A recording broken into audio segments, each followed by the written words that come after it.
This podcast contains material that is intended for mature audiences and may not be suitable for all listeners. Enjoy. Would you like to sample some of my nuts? I don't want to get on the bandwagon. I'll burn that wagon down and join the band.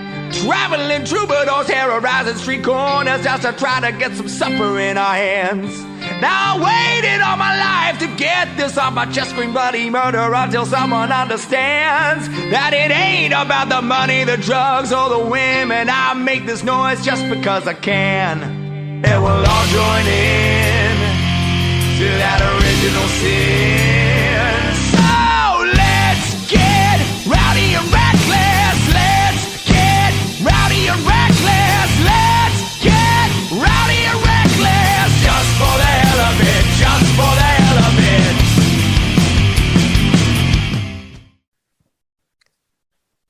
Hello and welcome yet again to another edition of Old Man Strength, the podcast of the Tailgate Society.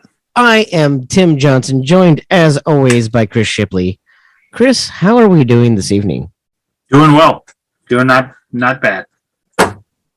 It's been a hot minute since we've talked. Where you just saw your daughter off on a graduation. We're starting to actually get into real summer, or as in Minnesota, we skip spring and just go from winter to summer, back to winter again for a couple of weeks, and then back to summer. But it's been kind of a whirlwind for me. I don't know about you, if you're full in on summer mode or if you're. I mean, it's rained the last 2 days straight down here. I went from 90-degree heat to cold to rain to so it's been a gamut here. Caitlin graduated, got locked myself in a storage unit the night before, couldn't get out. So it's been a crazy couple weeks since we've last talked. Well, good. I'm glad we'll tell that story. We'll get to it. Oh yeah, no, I do want to get into what and or how that happened. But no, I really want to kind of get jumping in and talking with our guest, because I'm really excited to talk to this person, somebody who I don't know how we came to follow each other on Twitter, but I'm glad that we have. Very interesting, engaging person, but you managed to score him as a guest on our podcast. So, Chris, who are we talking to tonight? Well, we have the distinguished pleasure to talk to the former Assistant Attorney General in the Iowa Attorney General's office up until about 2017. He prosecuted the Iowa firm office tax credit scandal and the Hot Lotto fraud scandal, which he wrote a book about, and I'm about halfway through that book. And our current Iowa State Auditor, Rob Sand, who's up for re-election. Rob, thanks for hopping on Old Man Strength. Thanks for having me, guys. Can we jump right into the storage locker story? Sure. Not to pick on you, but I'm especially knowing that was like in relation possibly to a graduation weekend where you probably had 10,000 things to do, and sitting in a locked storage container by yourself probably wasn't on the list. Really, not gonna lie. Yeah. Not gonna lie, the panic set in pretty quick. So I ended up having to. We moved my daughter out of her apartment. I got a storage unit. She's going to be a teacher in the fall. My wife brought home some stuff from her classroom to give to Caitlin. It was about 8:30 on Thursday night before graduation. I took the Traverse up to the storage unit just to drop her stuff off. Punched the code to get into the complex. Got in. Gate opened. Got in my storage unit. Unloaded stuff. Closed the storage unit. Got in the car. Drove around. Punched the code in to get out of the gate. I wasn't inside 5 minutes. Code doesn't work. So I hit the intercom button that says, if for an emergency, hit the intercom button. Nothing happens. So I drive back around to the other side, punch the code into the other box. Doesn't work. So then I start to panic. So then I go to the website and dial the phone number for the automated service that sold me the unit. phone disconnects, won't connect to the. I'm so shocked to hear that talking to the automated service was unsuccessful. I know. So do you ever think about the prices that we pay in order to not talk to a human? It's ridiculous. Like, it would be so much easier if we could just say to someone, "Hey, I'm here and I can't get out." I know, but Rob, have you met humans? I will pay a lot of money to not deal with them. Right? I tend to like them. Maybe that's a good reason to be in government service or public service. That's the politician in you. That's the politician in you. Yeah. So I then called the phone number that was on my paperwork, and it went to a voicemail to a storage unit in Ames. So then I called my wife, and she drove up and entered the code into the box that was on the outside that actually worked. Code still doesn't work.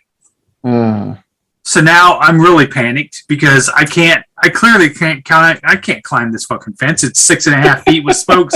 I'm 300 pounds. I'm not climbing this fence. There's no way. So I told Stacy, I go, I'm going to have to call 911 because, I mean, maybe they have a contact number for 911 for the. Hey, we got another one down at the old storage unit, guys. Who's going to let them out this FYI, not the first time that guy's had to respond to that storage unit. That's what he told me when he got there. So he proceeded to take my name. They dispatched somebody. As I'm waiting, I text our buddy Paul Parisic. And I said, Paul, just so you know, you're going to hear my name come across the scanner. I'm locked in this storage unit. I get four laughing emojis back. That's his response. I was gonna ask, like, your first instinct is to just call 911 and not be like, "Hey, Paul, what would you do in this scenario?" And then he texts back and said, "Sorry, I meant to say that sucks." My finger slipped. Autocorrect. So I was imagining that you were like, so you were on the grounds. You were locked inside the grounds of the storage area. Yeah, I was thinking you were like in the unit. No, yeah, that's what I was thinking. I was like, you're in the unit in the dark, like no one can see you or hear you scream. Yeah, like, I've seen this episode of Always Sunny in Philadelphia. I know where this goes. But you could get fresh air where you were. That's much better. The cop ends up lifting the gate up high enough that I can shimmy underneath the gate to at least get out of the complex. I parked the Traverse in there. I called the storage unit again where the voicemail was and left them a voicemail explaining to them what happened and did not tow my car in the morning when somebody gets there because there's signs everywhere that says overnight parking will result in a tow. Because I need the car to take everybody to graduation tomorrow. Right.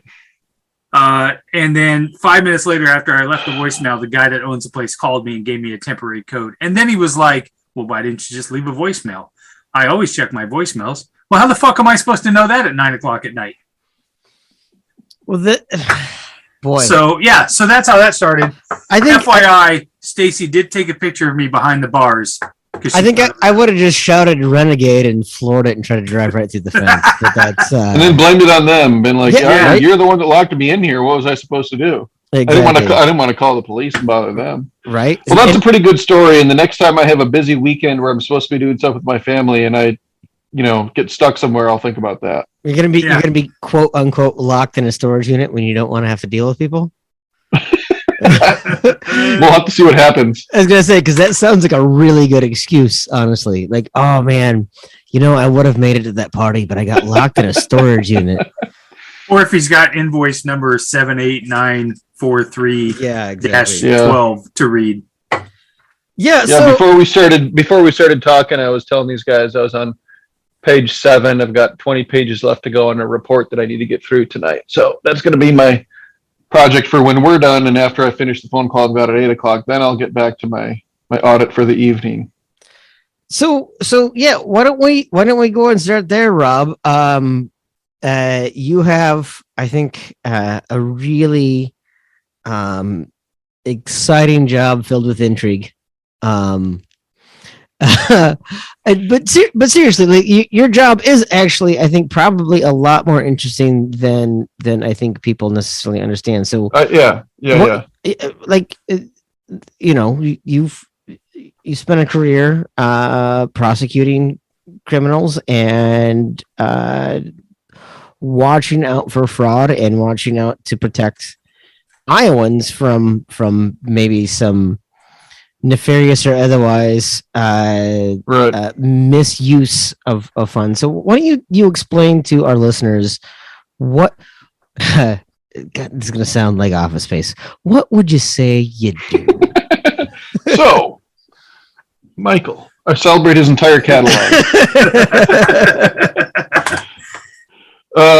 Yeah, I mean, the thing about the auditor's office is, people think of an auditor and they're like, okay, they would picture Michael Bolton, not of the singer, but they would picture Michael Bolton from Office Space, right? Like dude with like a pocket protector and some glasses and just, the green eye shade.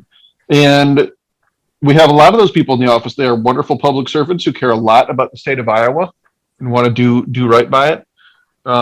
But the other thing that the office does that was more my background is public corruption investigations. That's actually the report I'm reading through is from our investigative division related to the misuse of tax dollars for personal purposes. And so those are investigations that we conduct on a regular basis. It was basically what got me interested in the office was the idea that like I had worked with them a lot. I was over in the Attorney General's office prosecuting public corruption, a lot of other cases too. But typically, if the auditor's office issued a report and it ended up getting referred by the county attorney to the Attorney General's office, it came to my desk. And I got to know the people over there, people like Annette Campbell and Jim Cunningham, whose names Iowans may never hear again, maybe never heard before, but they're making a career out of catching the bad guys on behalf of taxpayers. They're good people. And I liked working with them because they had the same kind of passion that I had that when you saw somebody taking advantage of a position of trust or taking advantage of a position of power, it made them angry. These are people who are supposed to be public servants. They're people who should be appreciative of whatever degree. They have some degree of status in life, right? They are entrusted with access to other people's money. They have a job. They are not desperate. And it makes me mad. And so I get to work on these investigations with Annette and Jim and the rest of the team, as well as working on our standard financial audits with other folks on the audit side of the office. And then we got a new efficiency program. So it's kind of taxpayers watchdog. We do financial audits, public corruption investigations, and then now we've got a new program to promote government efficiency that's going well. So that is the office in a nutshell. So prior to you having that office, I'm not entirely sure, and maybe it's because I've just gotten older and been more in tune with what's going on. I don't know that a lot of people, the auditor's office was on anybody's radar before. And I think that has a lot to do with some of your transparency, some of the posts that you do and things like that. Was that something that you consciously wanted to do, was to bring more light to the office and how important it was? Or was it just something nobody was really paying attention to before? So I guess I'd say this. I consciously wanted to wake up the watchdog. Like that was literally the campaign slogan in 2018. Because I was looking here at an office that had a lot of good people working in it, but that could do a lot more, right? And fundamentally, I mean, if you think about the concept of a watchdog has to be aggressive if it's going to do its job. You can't have, like, if you're going to pick, you would rather have the watchdog that occasionally barks and then you're like, oh, there's nothing going on, than the watchdog who occasionally sleeps through someone stealing from you. You got to have one that's going to be, barking.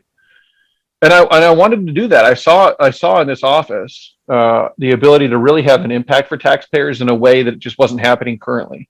Now, people who have been around Iowa a very long time would remember Dick Johnson. He had been state auditor quite some time ago, 20 years ago, in the 90s and in the 80s.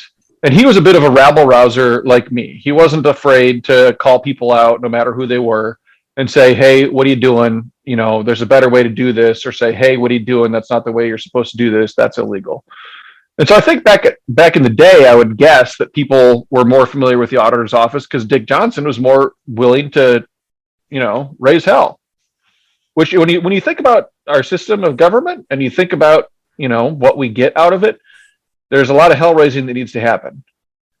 And I look at all of this stuff, and it just, having come from a place where when I was indicting people criminally, I was aware of the fact that they were facing time behind bars. And oftentimes I was trying to put them behind bars. It's like, if you're getting all twisted up because I'm calling you out in an audit report for misusing funds, calm down.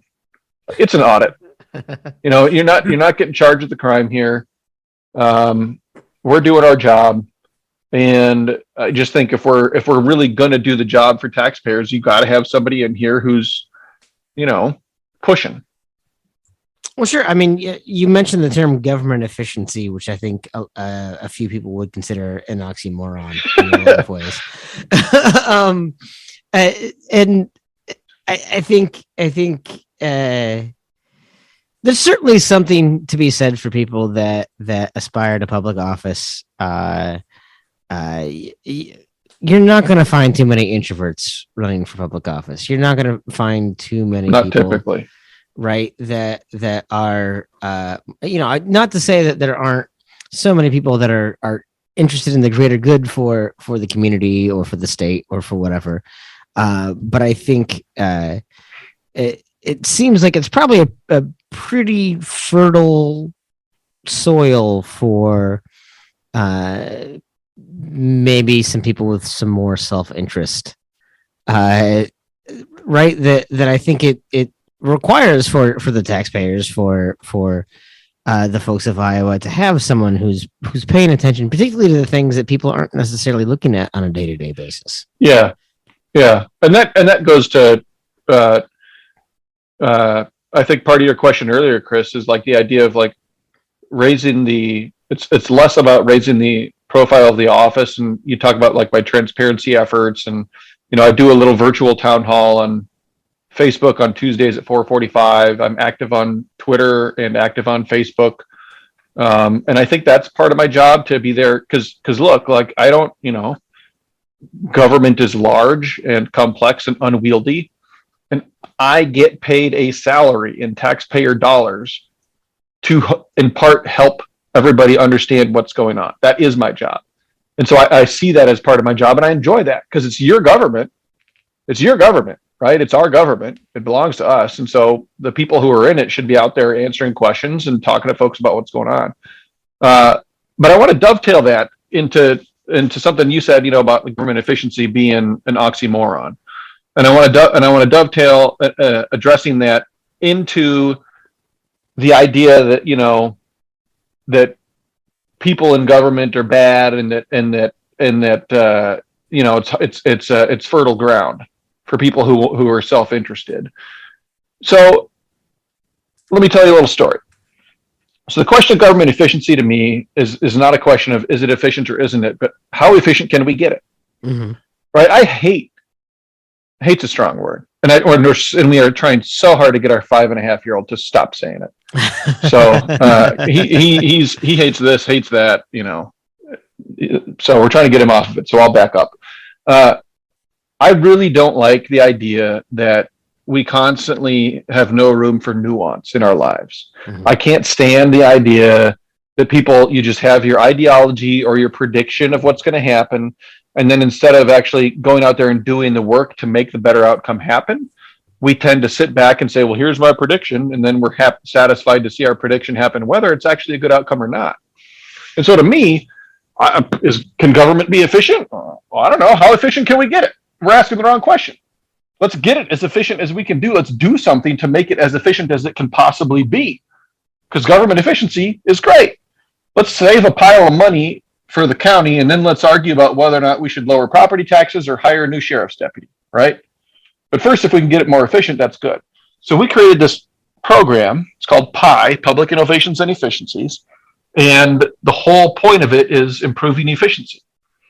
We have it's like a checklist of basic money-saving practices. Some of them you can do in your own home. Anyone who wants to look at them and apply them in their house, it's at auditor.iowa.gov/PI. But we ask governments to fill out which ones they're doing and which ones they're not, and send it back to us. And then we ask them to do it again the next year, and watch them grow over time as they're improving by putting in place more efficiency practices. We then have a pie contest every year where we give awards for the best performing cities and counties of different sizes, the most improved cities and counties and school districts of different sizes. And then we actually collect pie recipes. So pie recipe being, the guy that drives the street sweeper. You guys I grew up in Decorah. I swear, as we drove around different towns for NEIC sports, like it was the same boxy white street sweepers sweeping the streets of every town in Northeast Iowa. And so maybe you're the guy that drives that street sweeper, and there's only one company apparently that makes them because they all look the same. And you figured out a way to repair one of the parts that breaks all the time without having to pay the exorbitant price that one company wants to charge you for it. And you came up with that idea because you have the knowledge. You're the guy on the ground. These aren't our ideas. It's not my ideas. What we do is we collect those pie recipes, those ways to save money, and we put them into the program, and we name the person who came up with the idea so that anyone who's got a question about it can actually call them to get that idea into practice in their own city or county, right? So this program is awesome. I think it's a very safe estimate to say it's going to help cities, counties, school districts unlock hundreds of millions of dollars in savings. The participation volume increased from 350 entities to over 500 in the second year. And the number of practices that people have in place increased on average by 30%. So they're by being able to benchmark and then have a reference in front of them every year to look at to say, hey, here's another thing we could do. They are, in fact, increasing the number of practices they have in place. Now, this is, right, unmitigated good. It is efficiency. We are saving taxpayer money. This program is going so well that the state auditor of Mississippi copies it. Just is like, hey, can you tell me more about this program? I'm like, yeah, sure. Here's the website. Here's what you can look at. Here's how we do it. I can run through the same explanation I just gave you guys. Would you mind if we did that in Mississippi? Mind? No. Please do. I'd be curious to see what ideas, what pie recipes Mississippians come up with that we can copy here in Iowa and save more money. Great. He's a Republican. I'm a Democrat. Awesome. Even better, right? People who are looking not at the letter behind somebody's name, but their ideas and cooperating regardless. We send out a release announcing this success. And this goes to the idea, there's so much bad happening constantly. We send out an idea about this success, right? This is a big success, a point of pride for Iowa, the same way that when, Ashton Kutcher does something good for charity out in California, we see it reported in the news in Iowa because we're proud of him. He's an Iowan. You guys talked to Carson King. We're proud of him. He's an Iowan. And so we're like, hey, we invented a new program. It's saving lots of money. Other states are copying it. We're thinking, there should be some pride points in coverage here. 2 radio stories. That's it. No newspaper coverage, no TV coverage, just like a radio station in Western Iowa and then Radio Iowa. That's all the coverage. And I've talked to reporters about this, and this is part of the perception problem that we have in public services. A lot of reporters are like, oh, well, if something good happened in government, that's you doing your job. We're here to hold you accountable, so we only write stories when you screw something up. And so then what happens, though, is that we all get a skewed perception of what's going on because they cover the fights and they cover the problems. And then when we have a big success like this program, it's kind of like crickets. I mean, I think a perfect analogy right there is what you just talked about is something that is going on great in the auditor's office that is about finding efficiency when so many people want to focus on the corruption because that's what's scandalous. That's what's right. That's what sells newspapers and gets clicks and gets viewership. Yes. You said something interesting there about the Mississippi auditor and being Republican, and you were like, great, let's do that. I think that you've had a pretty good track record of holding both sides accountable and not been any leniency on any one side and whatever, although I would say some of your opponents probably say opposite. But they do say the opposite, but they do. I can't stop them from lying. Right. But as I was reading your book on the lottery scam, you talk a little bit about how you grew up and the rifle that you won, which I found was, when I first read it, I was like, is this really true? So then I feel like So I got to true. ask that story. And just expand on that is when you were younger, how that kind of shaped you in what you're doing now. Yeah. So this is one of the opening. This I think it's like the first part of the book. This book took a long time, and then COVID hit, and so sometimes I'm Well, like, it's did taking I a long write time about for me that? to read it, so that doesn't make me feel so bad. Not I'm because old, it's not Rob. a I page read for turner. You're about- just busy. It's a I page know, turner. You're just busy. No, I get to he, bed, he, I read he for just 5 slow. minutes. Yeah. I'm old. Okay. Get Uh, to bed, A lot of my words to eyes get sound out, tired. Rob. A lot of words to I sound gotta out. so- so if anybody wants to read it, it's called The Winning Ticket. You can get it on Amazon or kind of wherever. But yeah, I was at the Fox and Coon Club, which is like an outdoors club in Decorah. My dad, what? You think that's funny? I'm sorry. That's, It might have been. I It might have been one of the only times that we went there. So my dad probably at the time. I did lots of hunting with a BB gun. Plinking sparrows and pigeons at my buddy Cole's house. His dad runs, and now he runs a concrete company. And so I, a lot of time with BB guns. Eventually got a bow and arrow and was doing some bow hunting. But we went to Fox and Coon Club, and they were having a raffle that night. So it was like a wild game feed. And I remember, raccoon, squirrel, pretty much everything was on the menu. Bear, probably. But they had a drawing at the end of the night. The big drawing was for a Ruger 1022, which I didn't know at the time, but it's actually like a super common 22. I was just this kid. I mean, I was probably 14 years old. And we had like kind of two hand-me-down 22s at home, both from my dad's dad, which were cool, but they were not nearly as cool as a Ruger 1022 because that's, it's got a nice little turn-around magazine that fits up inside of the stock, and it's still just a 22, but it's pretty neat. And so we're sitting there, and the guy who's doing the raffle comes over to Cole, my buddy, and he is like, "Here, you pull the winner out of there." And Cole sticks his hand down in there and pulls out a sheet of paper and looks at it and looks at me and looks me dead in the eye and just goes, "Rob Sand." And I'm like, I have like at this point in my life never won anything. And it was like a thing. Just like I never win. Wah. I was being a whiny little kid. And the guy takes the thing, the sheet of paper out of Cole's hand and just like yells into the room, "Rob Sand!" And like says it again, "Rob Sand!" And like my dad, Cole's dad, we're all there. They're like, "Rob, he's right here." And I'm like literally speechless. Like, I just won a 22. This is awesome.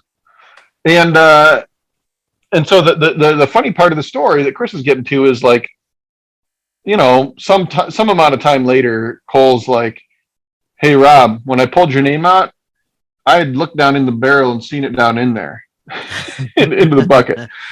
And I was pissed. Because it made me feel dirty, like a cheater, And I was so mad at him. I was like, you did what? Like, I can't believe you did that. And he's like, "Never mind. I was just screwing with you. I knew that would piss you off, so I just said it to piss you off. I didn't know. It was fair."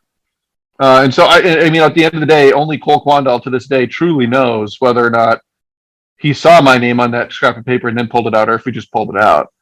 But it's that kind of stuff. It's just like, I've been teased about this before. I'm a little bit of straight arrow. My brothers-in-law, when I started dating my now wife, used to call me Baby Jesus, because fairly baby-faced, Very baby over here. face appearance. Yeah. Yeah, absolutely. And I don't know. I'm living my life. I'm the only person that I know how to be, which is me. I don't know if it's because I didn't make myself this way. It's just who I am, and so I guess that's who I am. But yeah, to me, that's part of public service. Is like I think we should have people in there who are trying. It's like Jim Cunningham. Again, I'll go back to him. So now that's the second time Iowans will hear his name. He's this guy who he's really hardworking. He's passionate about the work that he does.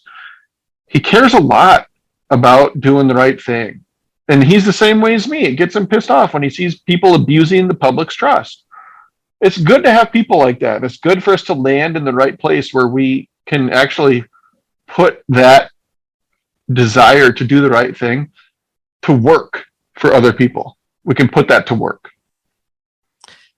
So, talking about abusing the people's trust, and you know, you've shared a lot about the fact that you know that public servants can do a lot of good for the state, but and as much as we can say, oh, this is what gets clicks or this is what sells newspapers,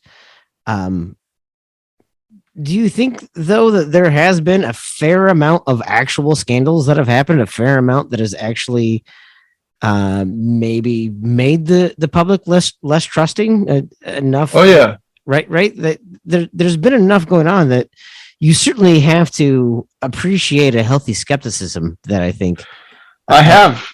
Oh yeah, I have it myself. I think too. Okay. You know, it's like, and it's sad.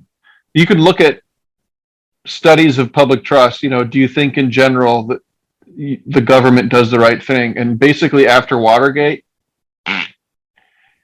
just has continued to drop and drop and drop and drop. And you know, the reality is that right now, the political system that we have developed in this country over time, not straight out of the Constitution, and actually it's pretty contrary to what a lot of the founding fathers wanted, but the political system that we have developed in this country over time has come to a point where there's very little accountability for people in elected office. Mm-hmm. It seems like nothing, they can just do nothing, and somehow it doesn't have any impact on what happens. And people are disgusted and fed up by it. And I count myself among them. I have that healthy skepticism. I have that sense of anger about things that happen that are clearly bad, and yet it never seems to actually matter. Yeah, I mean, it's incredibly frustrating. I think, you know, I'm certainly not someone who's going to be a conspiracy theorist and think there's some sort of cabal of elites or whatever. But I think we've seen enough of the influence that money has had on politics, enough of what lobbyists have had on politics. And I think, you know, it becomes challenging for people to believe that any elected official or appointed official or whatever is beholden to the people rather than to, you know, and certainly I work in an industry where we use a lobbyist to help us get legislation passed, right? Like I understand the benefit of a lobbyist, but I think that's where I think a number of people have been concerned, right? And I think, again, that's one thing that your office does when you look at government corruption, when you look at that is to understand are taxpayer dollars actually being spent appropriately and within kind of the guidelines, right? Right. That's exactly right. And the thing that, you know, money has its impact and lobbyists have their impact. And the other thing, and I'm gonna step onto my soapbox here for a minute, is partisanship. I mean, that has honestly been my biggest surprise in this job. Is I thought that Des Moines would be a lot different from what I expect from DC. I thought people here would be more interested in just, oh, thanks for bringing that to me attention.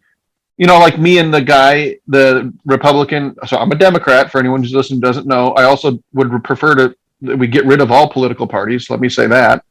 It's not because I think the Democratic Party is so great. It's because we have a stupid system that forces every one of us, whether we're voters or not, that if we want to maximize our impact, we have to pick our poison. But the problem is that it's poison, right? So I was hoping that when I started this job, that it would be kind of like me and Shad White, the Mississippi Republican state auditor. Oh, you got a good program here. Can we do that? Sure you can. Here's all the stuff. What questions do you have? I don't know. Hey, if you get any good ideas down in Mississippi, will send to us in Iowa? Sure will. Great. You know, why would we not just be doing good things? And instead, we have all this stuff that doesn't get advanced because of partisanship. And you know, you can look at different states. Both parties do it where they have total control of government. That's long-standing total control. And that's what's killing us. So my book recommendation to everybody out there is The Politics Industry. And it's about the problems that we have. It's about how partisanship is making our government unable to actually execute on solving problems. And it's also about how we fix it, like what we can do going forward to actually make a system where it does feel like the people are getting served, and instead of having to pander to extremism, public servants and elected officials can actually say, "This is what I believe. This is why I believe it," and start acting more like statesmen and stateswomen. Yeah, it surprised me that office is partisan at all in the first place. That it would require. Yeah. That was one of my questions earlier too. Yeah, I was surprised at that. That's okay. I was surprised at that, and not is required, but you have to run on a party platform in order to get that position. To win. Yeah, to get any position. I mean, that's right. The dumb reality of our system, right? Because I was a registered independent when I first registered to vote. My parents, when I was growing up, they're Democrats now. They became Democrats after the second Iraq War, but they were independents my whole time growing up, and life and politics, the house I was raised in, was more about just doing the right thing and having an impact and serving your community. And I registered as independent first, and then I pretty quickly realized, in order to vote in the primary, you have to be registered with a party.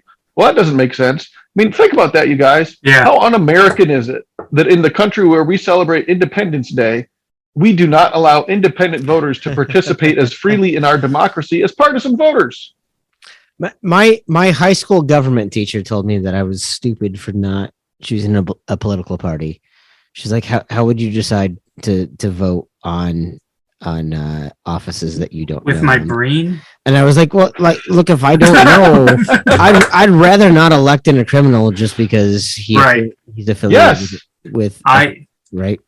I've thought a lot about this over the last day or so, but I've said for many years that I'm probably a person without a party, and you absolutely cannot be in the middle because both sides will eat you alive, and this is a good example. I mean, obviously the tragedy last night, and that whole thing, and I've seen the Republicans get eviscerated online, which is warranted in my opinion, but the Democrats have had power at some points in the last 23, 24 years as well, and they haven't solved it. And why is that?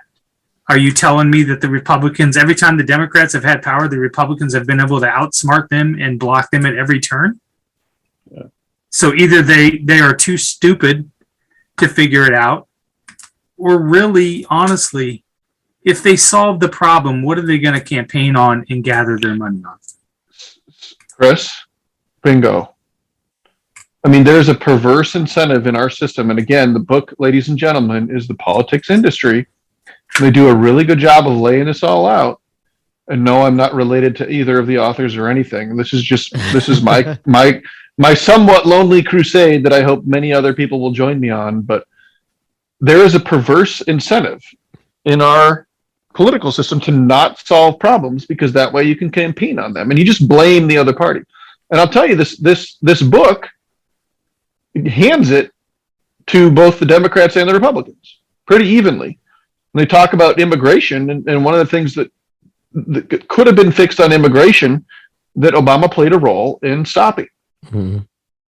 And their point was, we want to be able to campaign on this, then do we really want to fix it? And that's a terrible thing to say, and yet you're in these high pressure situations, and it's easy for people to get pushed into a position where, even though they know what the right thing to do is, they don't do it because they want to maintain power and because they want to keep what they have. And if we got away from that, if we moved to a system where independent voters were equally respected and equally honored in the system, where they had the equal right to vote as partisan voters, and where it wasn't constantly just choosing the lesser of two evils, then you really would have the ability for voters to choose problem solvers instead of partisan bomb throwers. And that's, I think, the number one issue for us right now, honestly, is look at any problem. There's solutions out there. The problem is not finding an answer. The problem is actually just doing it.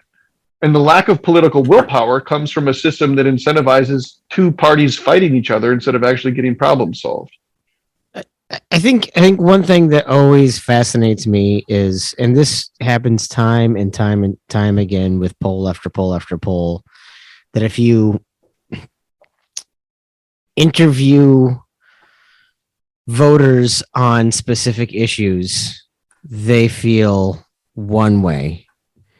And if you ask them about their political affiliation, they feel another. Like there is a disconnect between what people value and what they want out of a government, out of a society, out of a state, and how they vote, whether or not they're voting actively against their own self-interest or whether or not they identify with one party, even though all the things they value are different. And I don't know where or how that disconnect happens, but it happens repeatedly and consistently.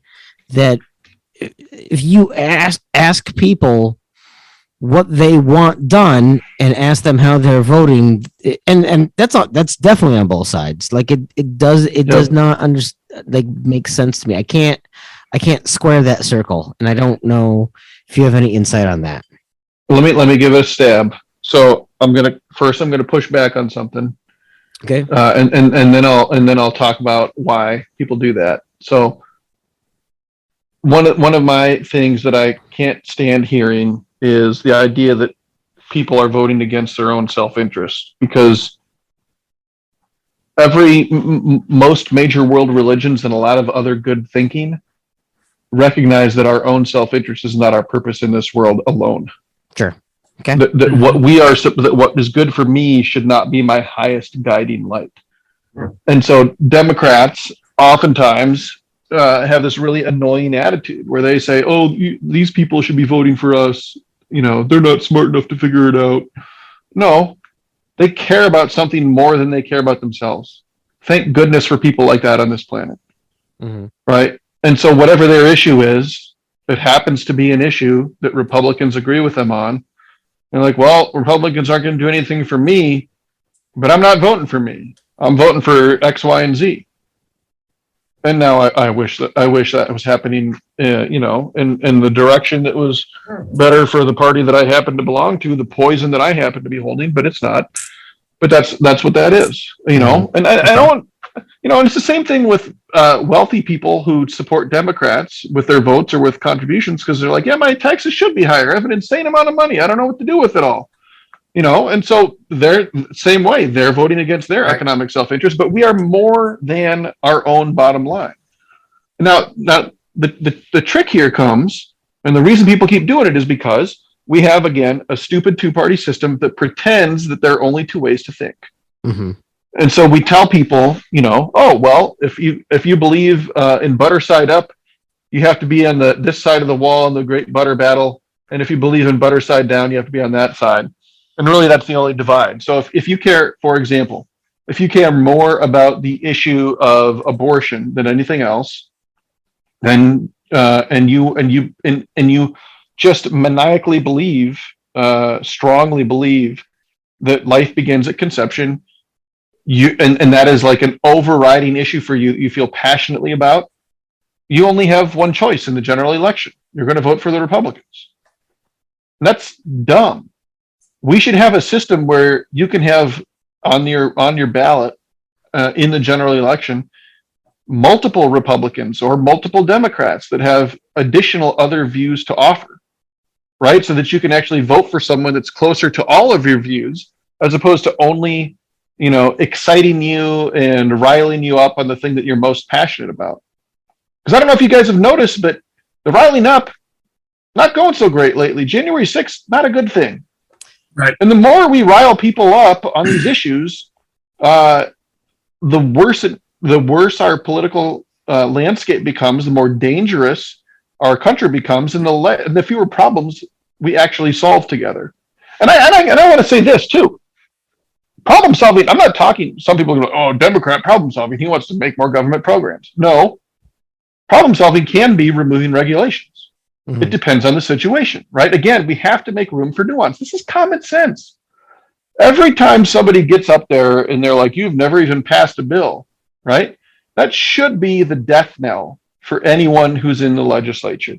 Now, a common rejoinder to that has become, well, I didn't pass any bills because I don't want any new programs. So that's a good thing. Ha ha. To get rid of a regulation, to get rid of a law, you have to pass a law that gets rid of the law. Yeah. So even if your ideology is I want fewer regulations, well then you have to pass a law to get rid of the regulations, right? Yeah. Yeah. So we just, I don't know. I'm in this, as you can tell. I don't really like our system. I don't really like our politics, and I'm in it to try to do something about it. I feel like that's a good use for the blessings that I've had in my life. I call it a political purgatory is what I call it.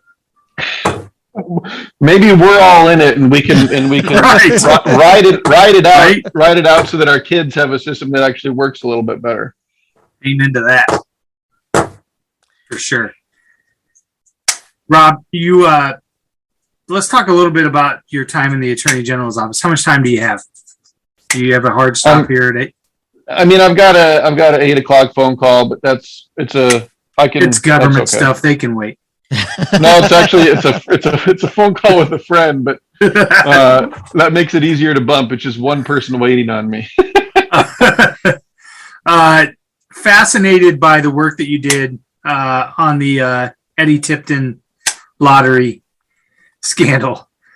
Honestly, I mean, you talk a little bit about it in your book, but when you got handed that case, I mean, I've worked jobs before where your boss gives you something and you're like, are you fucking serious right now? Like, you're seriously going to give me this? How am I even going to start on this? I mean, it's a grainy video of some dude buying a lottery ticket. I mean, what were your initial thoughts on that? Well, I mean, I was the youngest guy in the division that I was working in or the youngest prosecutor by 10 years. And so, I was used to, as the saying goes, S word flows downhill. So we're also trying to get the 5-year-old to quit saying that one. So it slipped just a few times from his mouth. And so now I'm getting really adamant about it. So I was used to getting handed stuff that, other people didn't want to work on, and that's fine. I have no problem with, what's the expression I'm looking for? Taking my breaks and earning my keep and getting knocked around a little bit to build my experience, right? Sure. So that wasn't strange to me. And Tom, my old boss, so this is Tom H. Miller, not Tom J. Miller, Attorney General. Tom H. Miller. Yeah, so Deputy got to AG. stop you there for a second. I had Yeah, I know, idea right? that there were two separate Tom Millers that were Attorney Generals. I've only known the Democrat for my entire life, it seems like. Right. And then Tom H. is a Republican Deputy AG.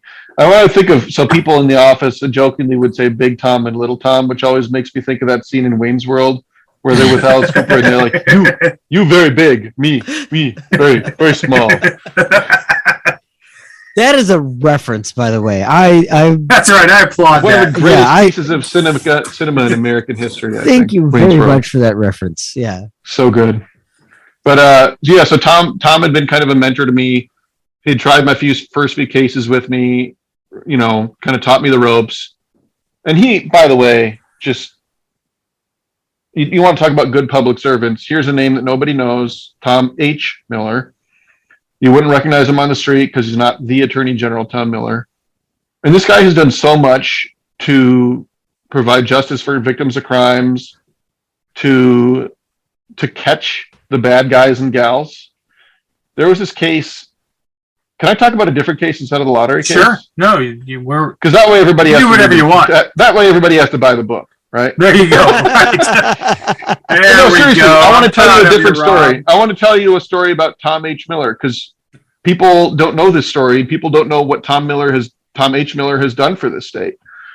Tom J. Miller obviously has done a lot too, but a lot of that gets more coverage. So there was this case that Tom I think this was back when he was Guthrie County Attorney. Maybe he was in the Attorney General's office. But there had been a couple of adults and a couple of kids that had gone missing. 2 adults, 2 kids. They were into the drug business. So there was a lot of suspicion about what had happened and frankly, decent evidence about who had made them disappear one way or another. But the feds didn't want to indict the people who had done it. They were like, evidence isn't that strong. And that's, you want to be careful when you are pressing an indictment against somebody, because it's usually the biggest thing that's going to happen in their life. Mm-hmm. But you also have to respect the role of the jury in the process, and prosecutors shouldn't behave as though, they should only be prosecuting the easy cases. Because if you do that, you're missing out on a big piece of justice. You should be willing to take a risk that you might lose a case. That's the way the system is designed to work. That is why there's a jury, right? Mm-hmm. So the federal prosecutors didn't want to indict this case, and Tom said, give it to me, deputize me, just for this case, deputize me as an assistant U.S. attorney, and give me the case and I'll indict him. And they're like, all right. And I think that's because Tom cared more about getting the right thing done than his win-loss record, right? And if you're more focused on doing the right thing, occasionally it's not going to turn out the exact way that you thought it might. So Tom indicts these people, and they're in prison being held, because that's what happens when you're indicted for the murder of 2 to 4 people on a drug-related killing. But they didn't know where there were no bodies. Like, nobody knew what happened to these people. They were just missing, really. Everyone thought they had been killed, but they didn't know where the bodies were. While these people are in prison, this guy befriends one of them, another jailhouse, who turns out to be an informant. That guy, by the way, was such a good jailhouse snitch that he somehow was an informant on 3 cases. But this guy, I'm blanking on his name. I think his name was Robert something. Tom would remember. Gets one of these killers to draw him a map to where the bodies are buried. And he does it by saying, I got a guy on the outside who will take the fall for you, but we got to know where the bodies are so that we can tell the police where to get the bodies. Because that's the only way we're going to get them to unindict you and then indict my guy. And he's going to take the fall for you. And so this person that Tom had indicted, who was only in jail next to this jailhouse informant because Tom took a risk to try to do the right thing, draws a map to the bodies, which then this jailhouse snitch goes and takes to the authorities and is like, hey, here's the bodies. And sure enough, they go find the bodies of 2 adults and 2 kids at this location. And it happened because Tom H. Miller, who, again, no one in this podcast, listening to this podcast, probably heard about before. You might not hear about him after, but he got justice for those kids because he was willing to take a risk and do the right thing. And he's a public servant who's spent his career as a prosecutor, certainly could have made a heck of a lot more money at some point, switching to criminal defense or doing whatever else. And he's done work that he loves on behalf of anybody in this state. If any of us were victims of crime, he would have proudly handled the case and tried to do the right thing with that one. So, it's kind of like the PI program. We're trying to lift up good public servants. We're trying to talk to people about the fact that there are good public servants out there trying to make their government more efficient, and we're giving them awards to recognize them. And so maybe just in a little way, me telling this story about Tom is a little bit of a reward for him, but there's good people in this world. They're all over the place trying to do good things, and a lot of them oftentimes don't get enough credit for it. Well, Rob, you you did exactly what we always try to do, which is bring things back full circle. That was good, an absolute pro move there to do a callback. No, I really appreciate that story. I think so many times, where people get jaded with a district attorney or a representative of the state in general is that bizarre attachment to win-loss records, right? Yeah. That people only want to take cases they can win, and I certainly understand that, but I appreciate that there are people out there that are more concerned with doing the right thing rather than just and I want to their stats. Yeah, and just almost to say it, the other people who work in that division, in the area prosecutions division, Scott Brown, Doug Hammerand, Andy Prosser, Susan Crisco, Lauren Roan, who's now, running for Polk County attorney, but Coleman McAllister, who's now on the bench, Keisha Kreitsinger, John McCormley, who's now, chief of staff in the auditor's office. But these are good people. Denise Timmons, who has left the office as well. Good people in that same office doing the same thing as Tom did in that case, taking the tougher cases, being willing to lose if that's what it took to do the right thing, and just trying to do justice in the world. And there's a lot of people out there that do this, and they do deserve that credit. It was kind of the ethos that Tom imbued into the division, because we would take these at our division, area prosecutions, would take these cases that county attorneys didn't want, oftentimes because they were tough, and the feds didn't want them, oftentimes because they were tough, and we'd handle them. And the expectation was that we lost some of our cases sometimes. The trial with Eddie Tipton, I mean, we had a trial when we only knew about the Iowa ticket. There was a nationwide television broadcast the morning that we started evidence in trial at Polk County Courthouse with an expert predicting that I was going to lose. Mm-hmm. Like, it was a tough case. There are people in the office who are like, I don't know, you probably should settle this. But I didn't, we couldn't work out a plea agreement that I felt was satisfactory. And so we went to trial, and it worked out. We got to the right result, but that was a part of doing the right thing. I certainly could have gotten rid of it and not taken that risk, but I didn't. We weren't where it wasn't where it needed to be for me to feel good about that. No, I appreciate the idea that doing what's right is worth the risk. I think, yeah, I think that's an easy thing to say, not always an easy thing to do. So I absolutely commend that. Well, and Tim, we've talked about what my dad has always said, that doing the easy thing isn't always the right thing to do, and doing the right thing isn't always easy. And you can apply that to a lot of things. Yep.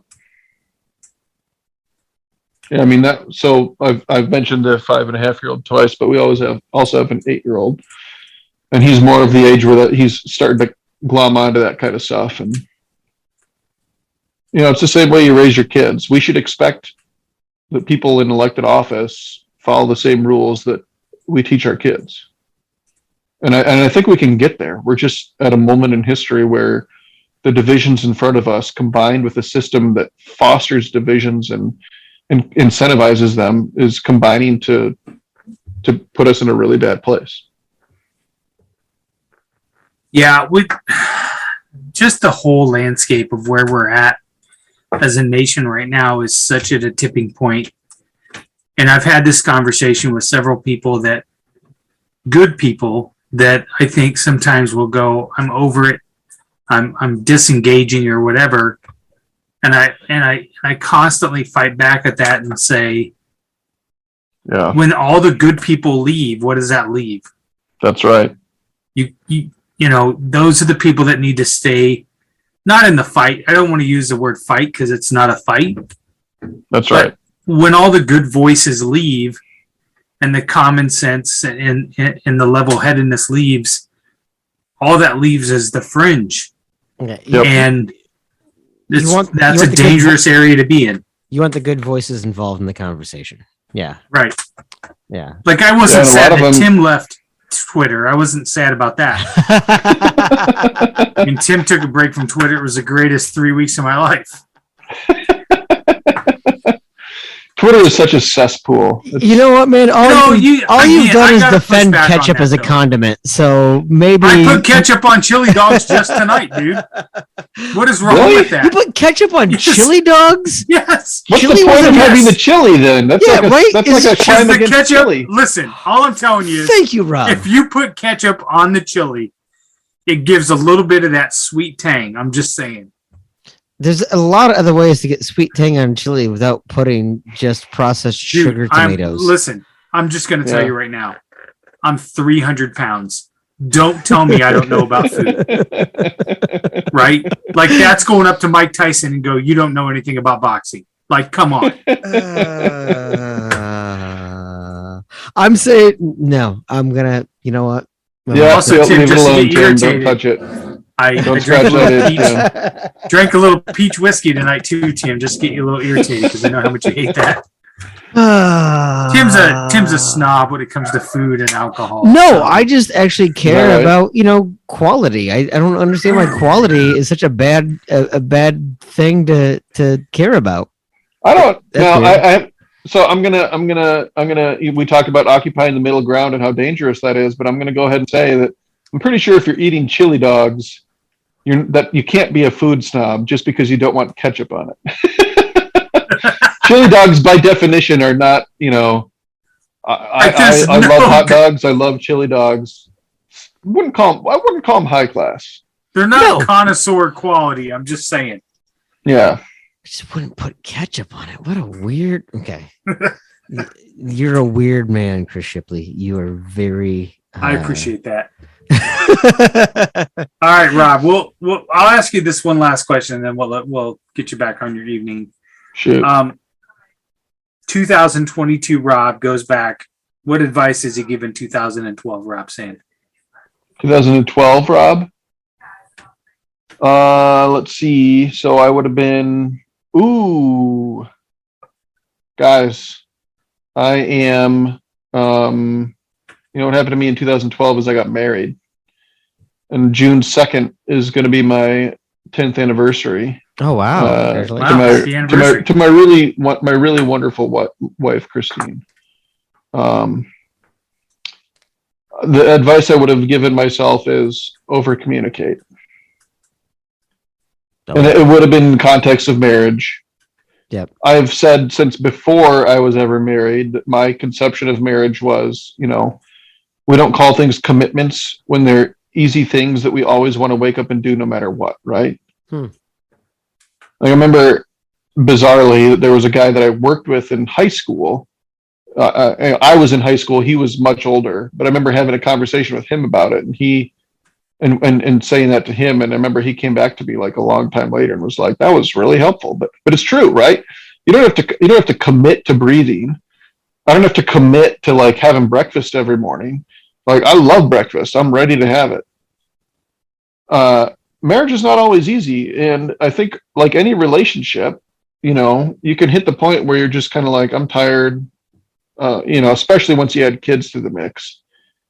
But there have been points where I didn't do the best job of communicating, where I didn't do the best job of saying what I was thinking or saying what I was feeling, that I think probably many, many, many, many times, if I had just done that, that would have fostered the kind of openness that I think we're getting into now in our marriage, that just makes it an easier place to be, where you can kind of say whatever you want to your partner and expect that, whatever the reply is almost matters less than the fact that you're talking about whatever it is. That would have been my advice. It's very, very solid advice. Well said. Yeah, absolutely. Well, Rob, I think we're at that time to wrap things up. Is there anything we want to give you the opportunity? Is there anything else you want to say? No. Anything else you want to plug? Anything you want to direct people towards? Oh boy, so many things. Throw out that fundraise. That was my favorite part when Governor Reynolds said that she wanted her own AG, and you raised quite a bit of money that night. We did. We had a very good 24 hours. I don't know. I mean, parting words of wisdom for me are just like, well, I mean, I guess if there's anybody out there who's thinking about tuning out, like you were saying about one of your friends, Chris, like, stay tuned in, people. Like, we need good people active. We need them involved. There are so many problems in front of us, but we're not going to solve them by continuing to do the same things that we've been doing. And so I just hope people out there especially at a time like this where, we've had these 2 mass shootings in the space of a week. We can't give up on this stuff. We can't. We have to stay involved. Here's some parting words for you.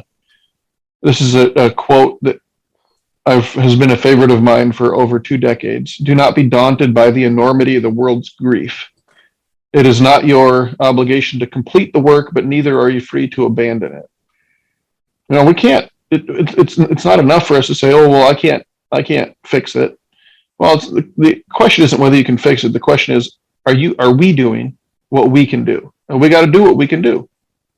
And once we've done that, then, we can know that we've done what we can and trust that everyone else is doing it too, and we can get to a better place. But sure, everybody can find me on Twitter, and you can find me on Facebook. And if you send me messages on there, I'll try to engage with you and follow you back and that sort of thing too. So thanks for having me, guys. This is a fun conversation. Thank you. Yeah, Rob, I can't thank you enough for just your openness and all of your thoughts and your challenges as well. I appreciate that. Kind of like you said, you're trying to be the best version of you, and I think that's something that we can all aspire to be. And so I'm very grateful that all you know how to be is you, and I hope someday I figure that out as well. Rob, I'll give you a little piece of not advice but suggestion. Go see our friend Rob Taylor down in Osceola at Revelton Distillery. Do you know Rob Taylor? Rob Taylor. He was a former legislator in the Iowa House, Republican. Started his own little business down there. I think you two have a lot in common, even though you're on. You say he's in Osceola? Is that what you said? Yep, he's just outside of Osceola. All right.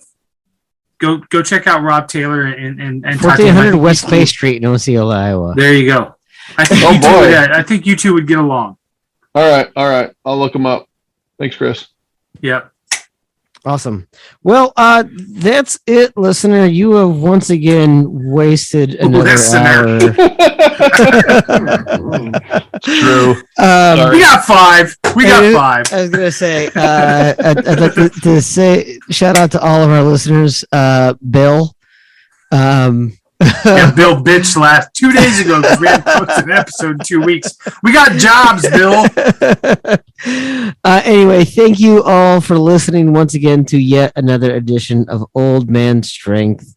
You can find us on Twitter at strength_old. There you can also find a link to our website, which is far too convoluted for me to share over the airwaves. I think it's a GeoCities page. I don't even know how these things work anymore.